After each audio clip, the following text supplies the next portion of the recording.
A new study by NerdWallet suggests businesses owned by women thrive more in smaller metro markets. In Rochester, the average revenue for these businesses is nearly $100,000. And NerdWallet, they call that themselves, so, you know, it's okay. ABC 6 News reporter Megan Stewart hit the streets to find two women-owned businesses that say that they would not work anywhere else but Rochester. I try to forget many days that I'm different than the men that own businesses. Many would say Rochester was built on the backs of these two men, but if you look closely, you'll see now a lot is being built by women. In fact, 22.5% of businesses in the city are owned by women. The number is lower than the national average of 30%, but more than the typical amount for a city Rochester size.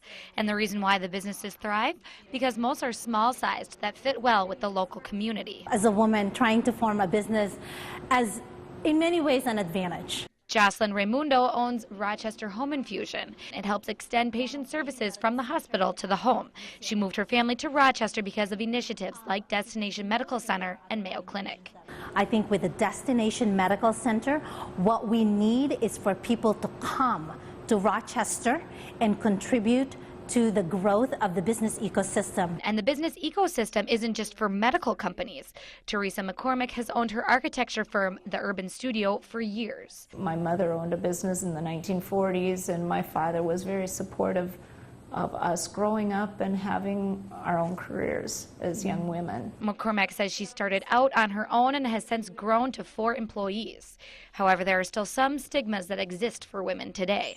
I've had a few loan applications where they've actually asked my husband to co-sign. And Rochester's low unemployment, about 3.1% in December, and dominant employer like Mayo Clinic can make it difficult to find talent. It is tough to hire workers in Rochester. But for those up to the challenge, it is exciting. Yeah. It's very exciting. Megan Stewart, ABC 6 News.